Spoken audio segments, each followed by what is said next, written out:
A couple of, next slide, please, Anne. So I did want to mention a couple of things before we get started. First of all, earlier this year, we awarded our inaugural grant. We awarded a grant of $100,000 to Access Youth Incorporated, which is a DC-based organization. You can read all about them and their program that we're funding on our website.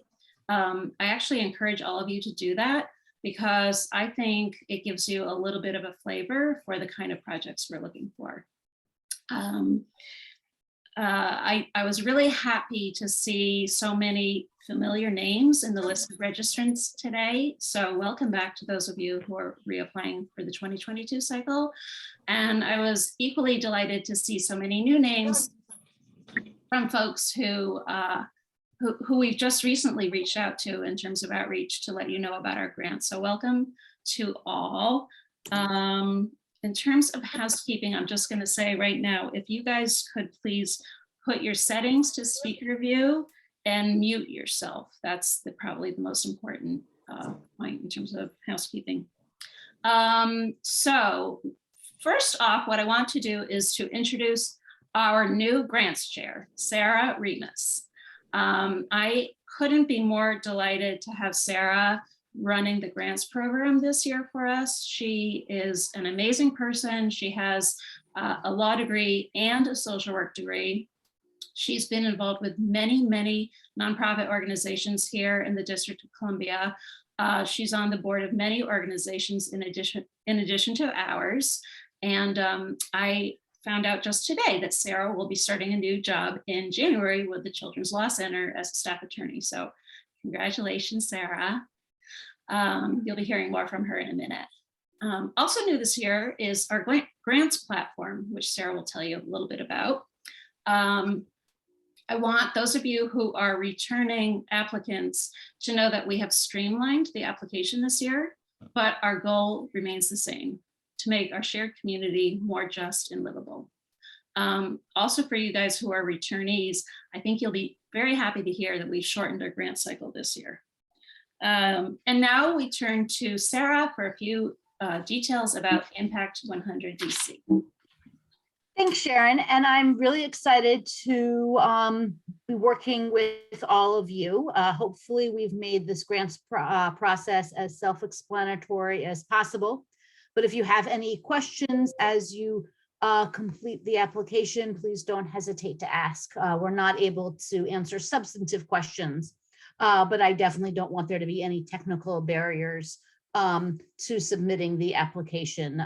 So please, I will put my email in the chat box later, and please contact me if you have any technical questions. So for those of you who don't know what the Impact 100 model is, the goal, we have multiple goals. One is to, of course, contribute to the community and strengthen the work that you all are doing. And then the second is to strengthen women's ability to participate in philanthropy, women in particular, because often it is a male-dominated field. So each woman donates $1,000. We expect to have at least 100 members, which creates a $100,000 grant to be given to one of you all, a nonprofit who's doing really great work in the community. So next slide.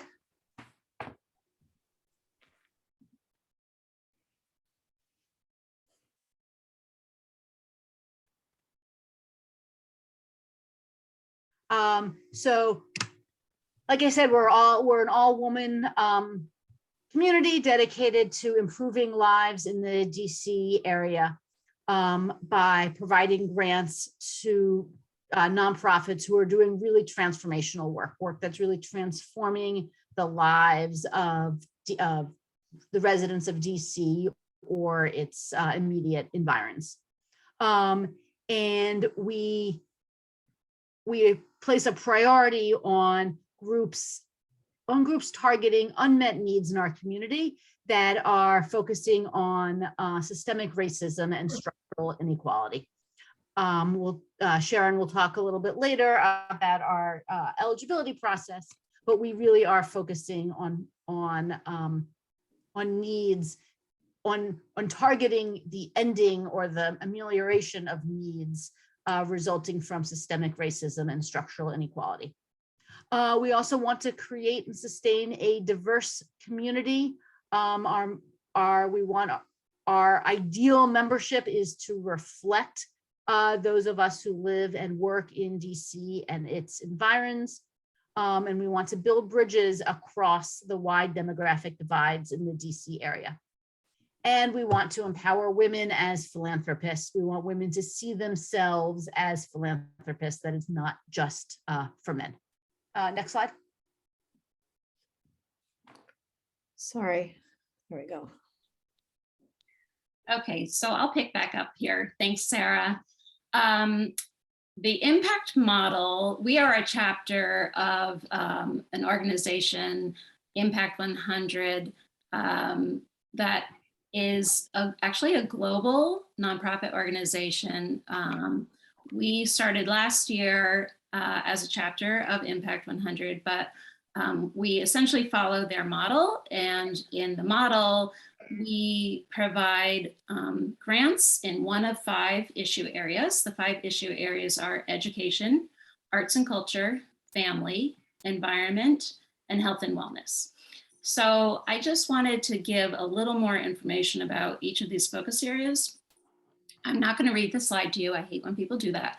But basically, in terms of education, we're looking for programs that address the well-documented disparities in educational opportunity and achievement in our region.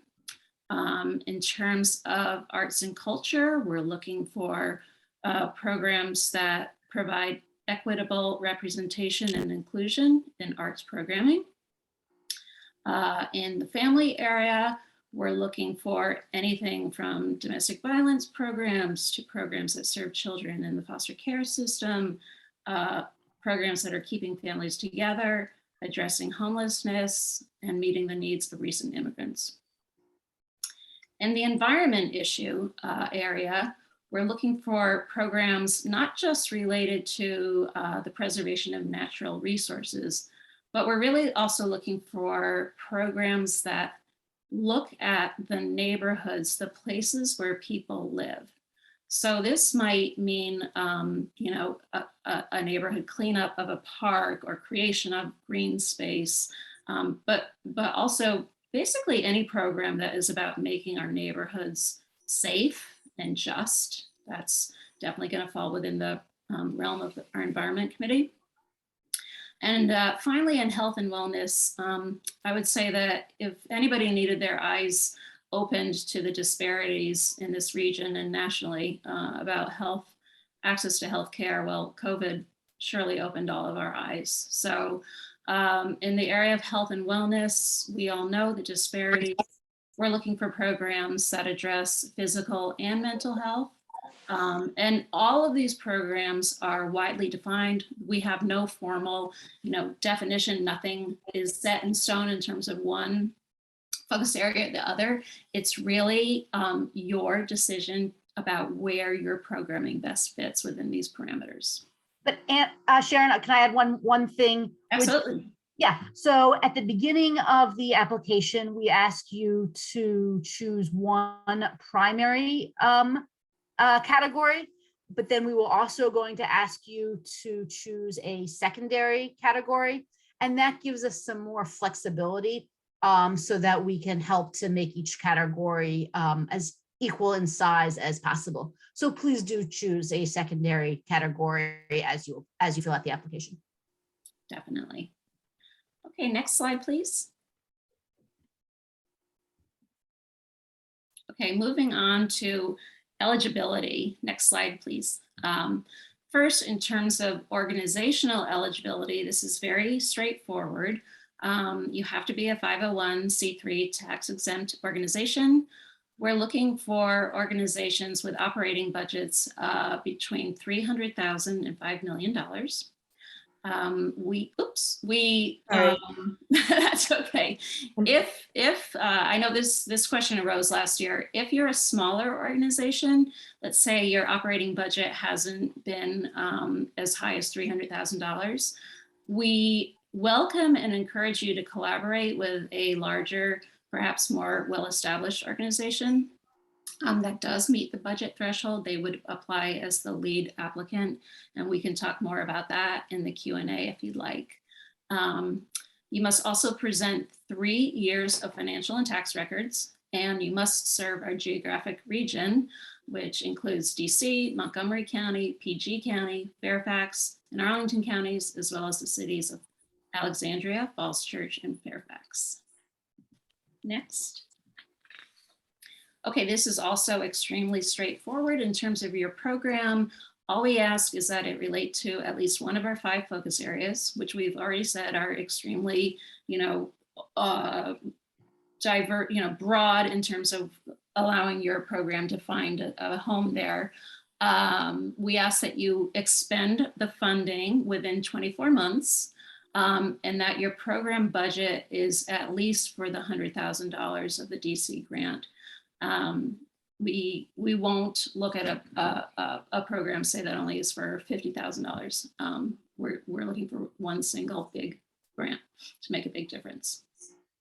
So we're including a slide on operating costs this year because I know that it confused people last year and we received a lot of questions about it. You can see here how we have defined direct project costs versus indirect operating costs.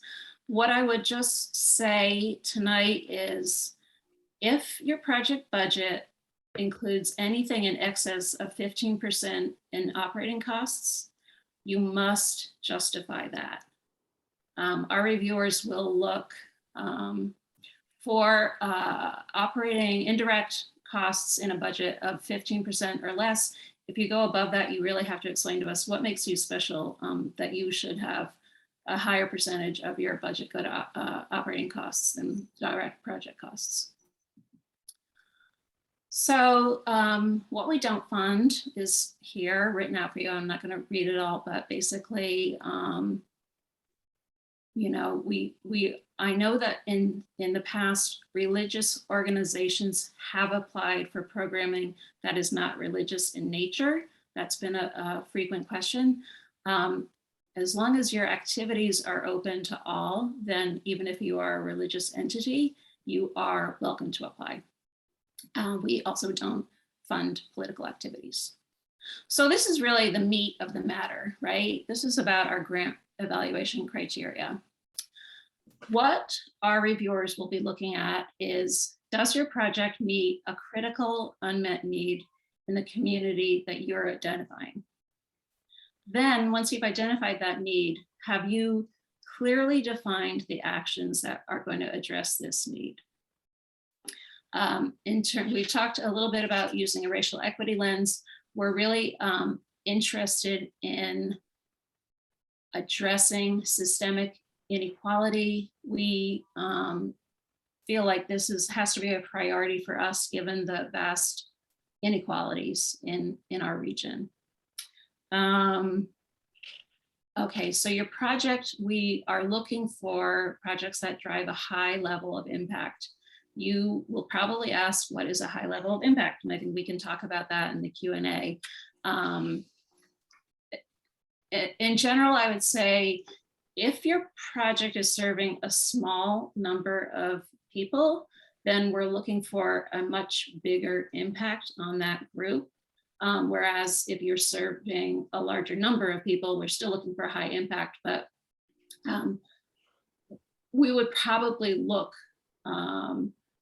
better on a project that served a large number of people. Like, let's say the applicant who is our grantee, our initial grantee, they are serving 150 students in 3 new public schools in DC. So that we consider a high level of impact.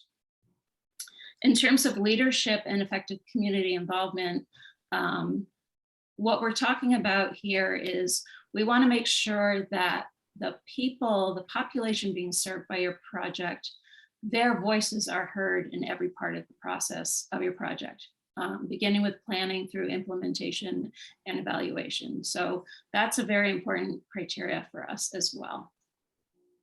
Next. So using the racial equity lens, and I'll say that there's a lot of information about this on our website. So please. Oh my God, this lady. So I'm on a webinar, technically speaking. Oh, Story Tapestries. You're. That's okay. Oh my God, I'm so sorry. I was trying to tell the. I'm sorry. It's okay. It's okay. No worries. It happens.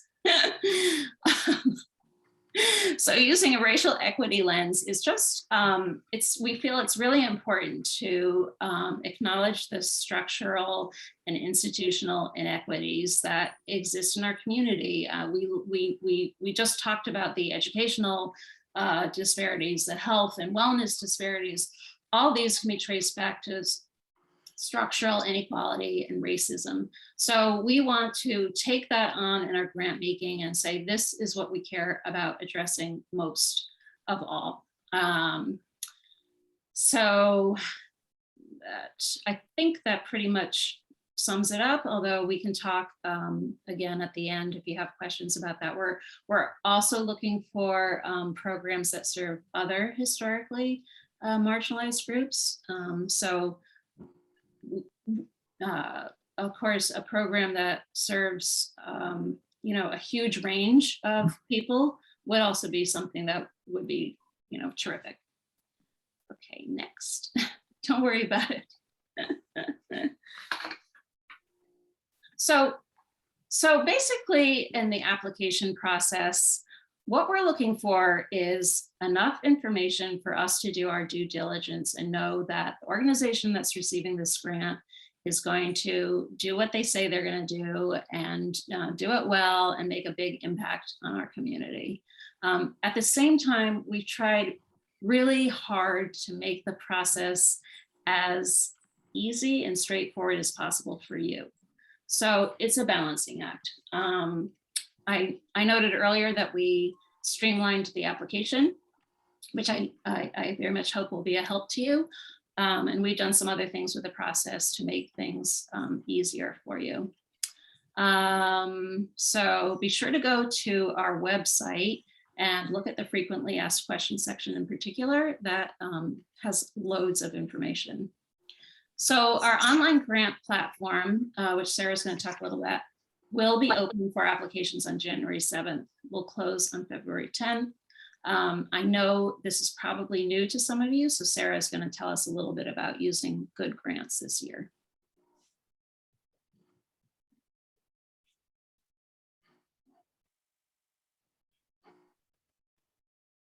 You want me to talk about good grants now? Yeah, please. So I dropped the URL in the chat. It'll be live, as Sharon said, on January 7th. And the text of our applications, because we don't want any of the questions to be a surprise, will be on our website by the end of this week. Hopefully it's a really straightforward website. You'll have to register, which is, the same registration that you do whenever you do online shopping or anything else. It's just, your name, your email, and a password, and then you'll get into the website. You can save your work as you go. You do not have to do it all in one sitting. It's not a great text editor, so I encourage you to write out the answers in your word processing program of choice and then copy and paste into the text boxes. I think that'll be less frustrating for you than trying to write it in the little tiny text boxes that don't show your entire work. We ask for a few attachments. It's just click and drag from your from your file manager into the program. So from the tech side, it should be straightforward, but please let me know if you have any problems with the tech side. Absolutely, perfect. Actually, can you go Oh, back one? one more thing. One of the questions we ask is your phone number. Good Grants is an international program. And so you have to enter in your phone number in what they call the international style, which is to say spaces as opposed where we Americans would put in hyphens. So it'll send you an error message if you type 202 dash whatever. You have to do 202 space. Perfect. Great. Thank you, Sarah. And can you go back to the previous slide, please? Thanks. So just a real general overview of the application. Your narrative is, the all important piece of this proposal. We just really ask that you be thoughtful in terms of how you present your program. We're definitely looking for information about what do you know about this issue? What's your area of expertise? How are you going to solve this? How are you going to evaluate it? What all? So we are urging you to be clear and concise. Last year, we did not include any character or word limits in our application. We did this to make it easier for you to fill out and complete the application, as Sarah mentioned earlier. But the other side of the equation is that our grant reviewers are our volunteer members. And we know that some people were reviewing grants that were just really overwhelmingly long. So I'm just putting you guys on notice now that we are going to be using character limits this year in the proposal narrative. So you might want to think about that ahead of time. One of the things that we feel like maybe we hadn't been clear about last year was when you're preparing your budget, we want to know exactly what you will be using our funding for. What is that $100,000 going to go to? If you just present an overall project budget for something well in excess of $100,000, that doesn't help us. We don't know how you plan to use our money. If in some cases people just sent in overall operating budgets, it's just not enough information for us. So we're not going to be able to help you on that. Okay, next slide, please. You will see, I'm sure this is true of any other grant application that you guys work on, in terms of the required attachments, you'll be expected to provide the project budget and a narrative, your IRS tax exempt letter, independently prepared financial statements for the past 3 years, your Form 990, and current and prior budget period budgets to actual. I know that the issue of 3 years of prepared financial statements created a lot of questions last year. The basic point here is we're looking for something, if you're providing a financial statement about your income revenues, we want to make sure that this has been reviewed independently by a CPA. That's just, our basic, very, very basic, most due diligence. And I will say that in terms of audits, a lot of people wondered about the audit requirement. It's not a requirement. That is something that is a matter of state law. So if you're not sure whether you are audited, need an audit, et cetera, I really urge you to go check out your state law requirement for nonprofits and when they're required to get an audit. Okay, next slide.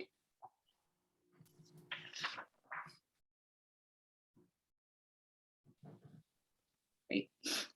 Excuse me. So just so you know a little bit about our internal review process, once we get your application through the Good Grants platform, we will route it to a focus area committee. That focus area committee is comprised of members of our organization. They're just regular people who are really interested in doing this work.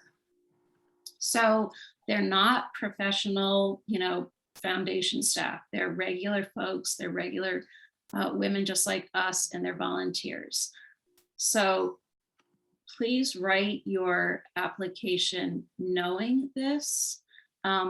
We will make the initial cut in round 1 based on the information you provide.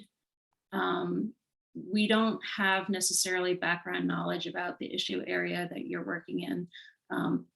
It's really what you tell us that has bearing on whether you go forward or not. So we really encourage you, just think about telling us why this project and why now.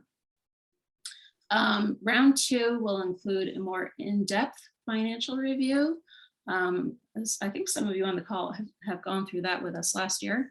And round 3 will include a site visit, followed by identification of the finalists, 1 for each focus area committee. I will say that one of the other changes we made to the process this year is giving a much longer period of time for the site visits.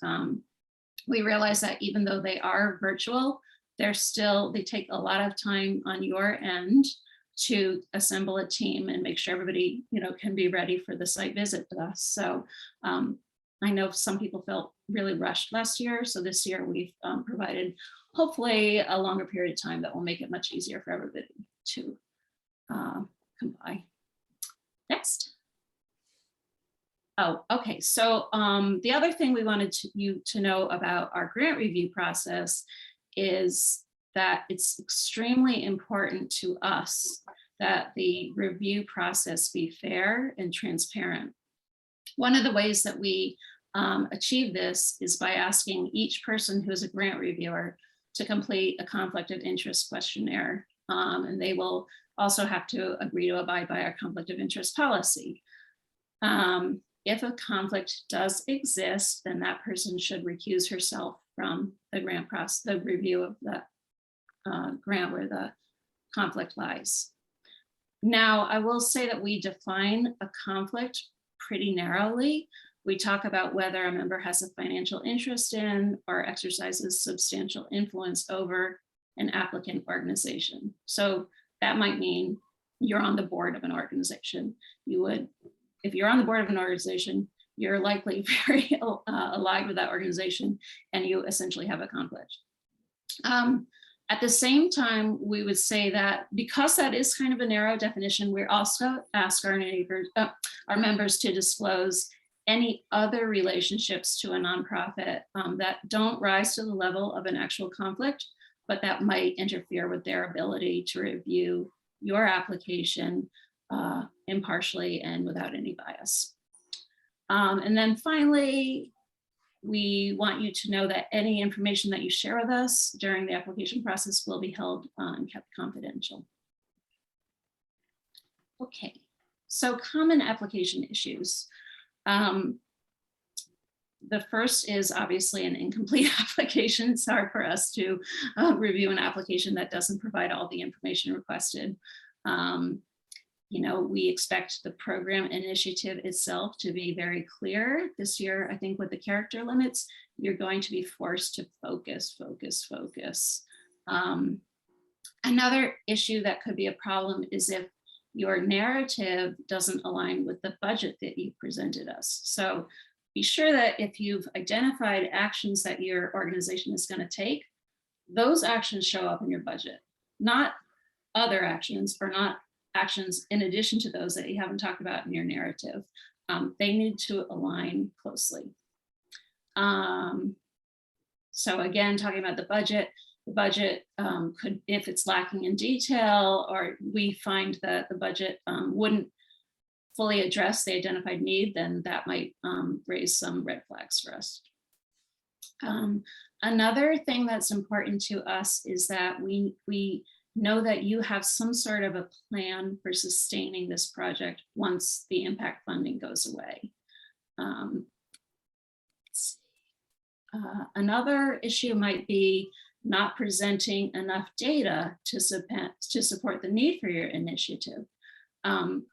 With regard to this, I just want to say really quickly that I know we're going to impose character limits on your narrative, but we will have an opportunity to, you can add a footnote to your grant narrative where you can explain, you can provide source data for what you're saying. That will not be counted in your character count. So we don't want anyone to abuse the footnote system, but I don't want you to think that within the character limits, you're not gonna be able to source, where you got your statistics from about the need.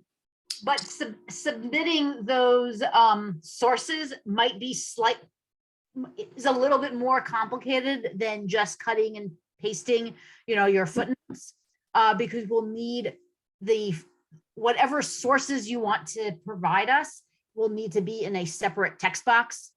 And so when you copy and let's say you write it in Word, when you copy and paste, you're going to want to copy and paste your footnotes separately from the body of the narrative. And again, if you're struggling with this, we'll be available to help you out. I do know some grant writers, myself included, wait till the last minute, and our grant window closes at midnight. So the only thing I'll say is don't expect Sarah to be around at like 11:30 p.m. helping you figure out your footnotes. Indeed. Thank you. Thank you, Sarah. Okay, why don't we go straight to the timeline. Okay, we were just talking today in another context. We can't believe where we are in the calendar. Christmas is actually next week, which came as stunning news to many of us, which means that the big reveal in our application process will be opening actually very soon. Friday, January 7th. The application will close, as we mentioned, on February 10th. The semifinalists will be notified on March 21st. If your organization is invited for a site visit, those will happen between April 12th and May 6th. We will announce a finalist in each focus area on June 9th, and then we will award the grant in late June. So for those of you who were with us during our 2021 grant cycle, I know there was a huge gap between sort of basically like finishing the process and the actual grant award. We have shortened that period up quite a bit. So that's basically it in terms of our slides. We will open it up now to see your lovely faces and any questions you might have.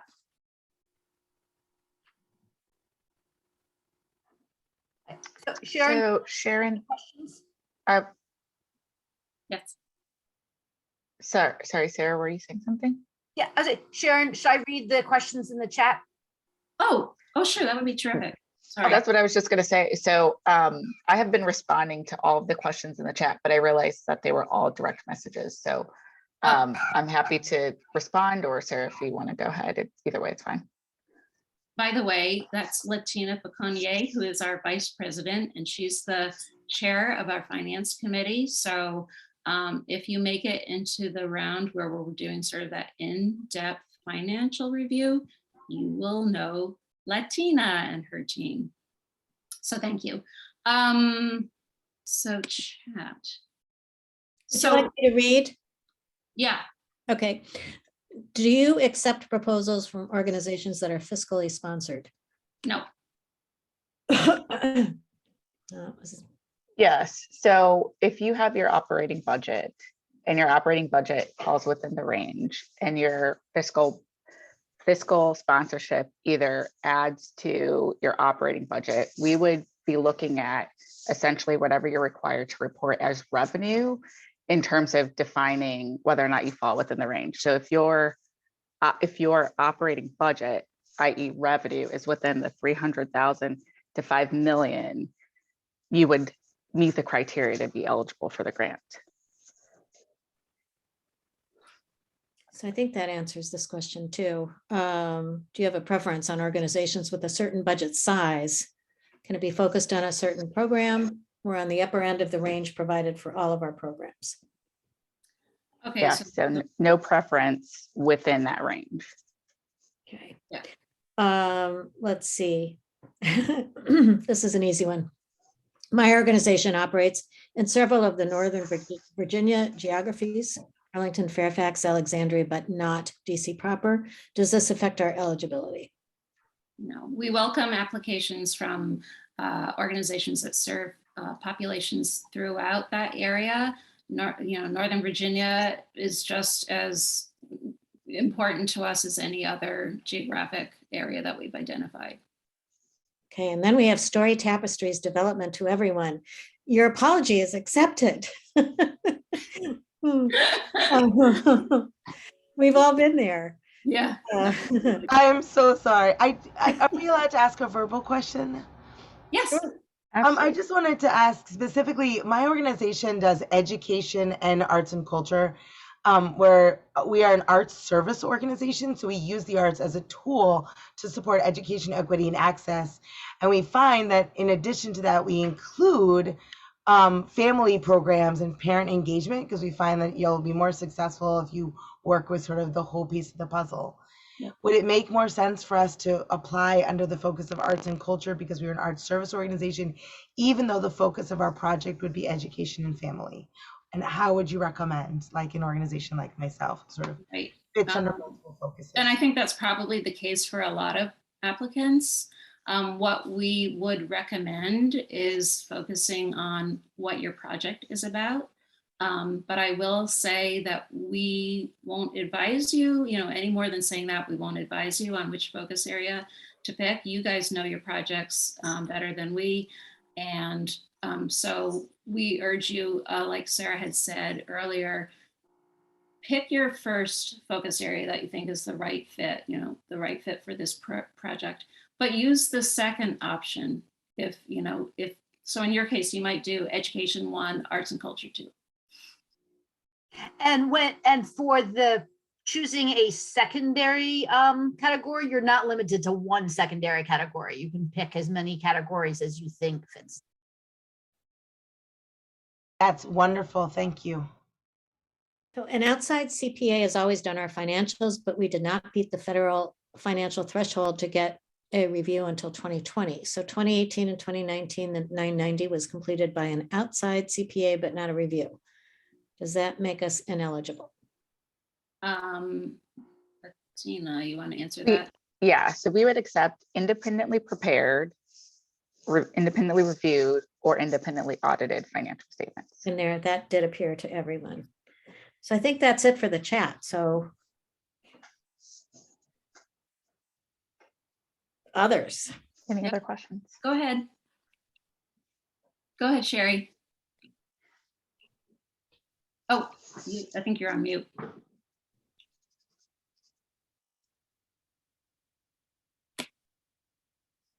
Okay. I can't hear you still. You should Okay. be unmuted now, Sherry. Go ahead, Sherry. Oh. Or you may be double muted. You're unmuted on our end, but we're still not getting any volume. Are you still muted on your end, Sherry? No. Okay, well, do you want to submit your question through the chat? Sorry, I don't know why that's happening.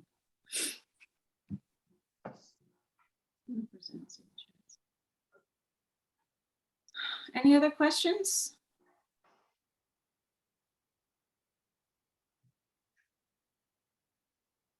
Okay, well, again, it's terrific to see so many of you here tonight with us. I see there's a We've question. got Sherry's question in now. So we have 3 programs: culinary workforce development, food assistance, and small business training. Are you interested in the small business support? So I think, I'll maybe attempt it, and then Sharon or Sarah, feel free to join in. So our objective is to understand essentially what you want to use the dollars for and how that will then translate to support the affected community. So what will be something that would be challenging would be if it's just going to go into the general budget and be kind of like a drop in the budget.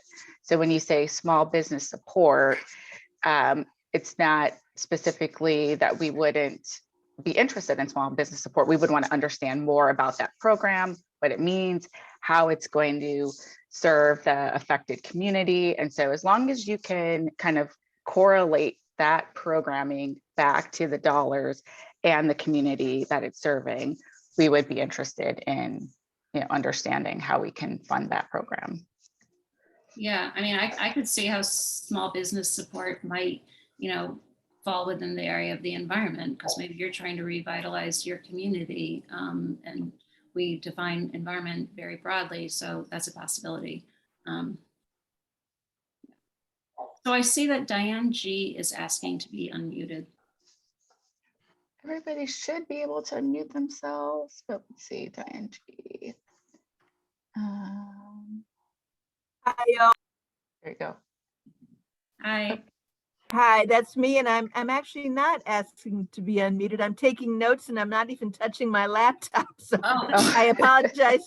I apologize for the interruption. no. And I'm wondering if there's a ghost operator, so I'm going to freak out now. But I'm going to do that privately. Thank you so much for the information. Oh, sure. Yeah. So again, we're really happy that people came out tonight to We learn. got another question. Oh. We got another question. I represent Jubilee Associate of Maryland. We know that certain racial ethnic groups that have intellectual and developmental disabilities are underrepresented in accessing services. Does a program that breaks barriers for these groups relate to your priority of addressing structural racism? It does.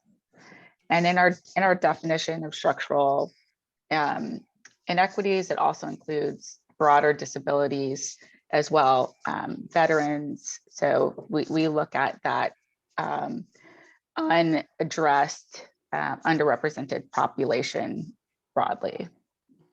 And we encourage you to address this head on. Like, don't be afraid to talk about race. Don't be afraid to talk about disparities or underrepresentation. Tell us about how the population that you're working with has been historically underrepresented. We got another question, and this is from Sherry Bird. Also, the data is very new. What kind of data are you looking for, as structural racism can be hard to document? So our goal is not to force people to go out and get data that they already don't have. Because we are, as Sharon was describing, kind of new to the space, and we are not, traditional funders, we are really relying on the nonprofit community to help us understand where the needs are and kind of how big the need is. So to this extent that you do have data to support, the need and kind of where you see the kind of biggest areas of focus, that can only help us. But we're not asking people to go out and get research studies and things like that in order to support, but it is very helpful for us in terms of understanding the need. So whatever information you guys are using to identify it as a priority for your organization, that information would also be helpful for us in understanding and evaluating the program. And it can also be qualitative. If you start a program because you kept hearing from clients that they kept running into the same barriers, that kind of qualitative information, share that with us.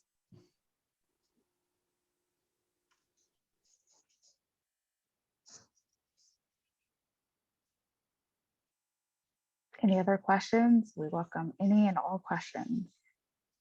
This is our straight up, as you mentioned about sustainability, and if there's a project we got a project that was funded this year for a certain amount, and we've started to see that it was specifically focused on racial equity in the digital world, helping people to create a digital portfolio, and it crossed ages sort of 16 all the way on up through adults, and then working with middle schoolers. And if it's been funded before, but we're looking to expand it because it's right now the cohort is 25, but we see the sustainability because we're seeing other funders and other individuals want to support this. Is that okay? I'm seeing nodding of heads. That's the kind of okay. Yeah.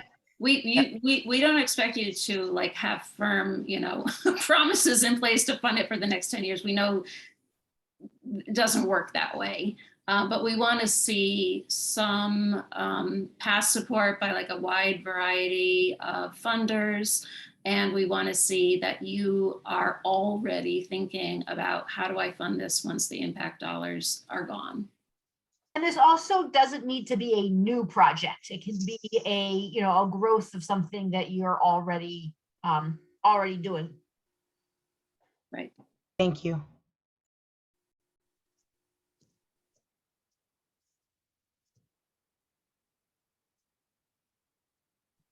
Anyone else?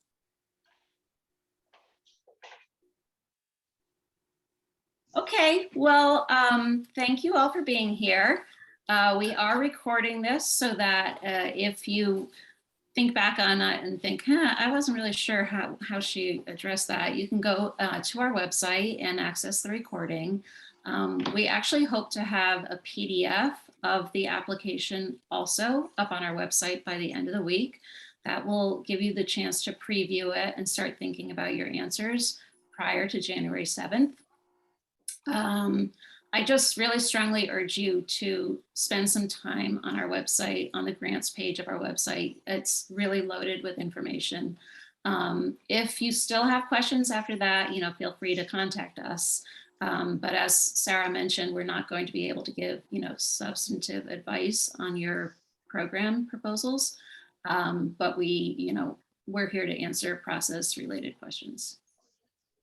And attending this talk, while I hope it was helpful, is not in any way required.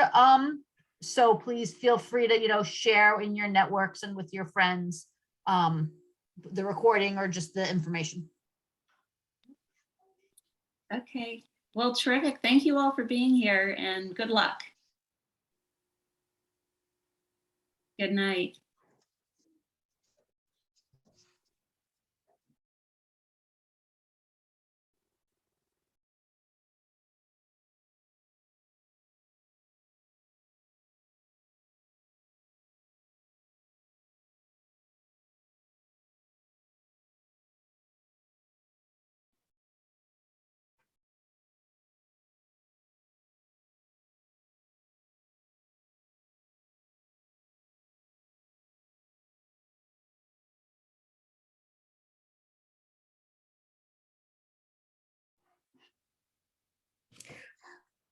Well, I'm just going to say, oh, there we go. I figured out how to kick people out. I'm so impressed with you all. Oh my gosh. I don't remember the slides from. Wait, can we end the recording? Yes. Yes. Let me do that. And then Latina can chime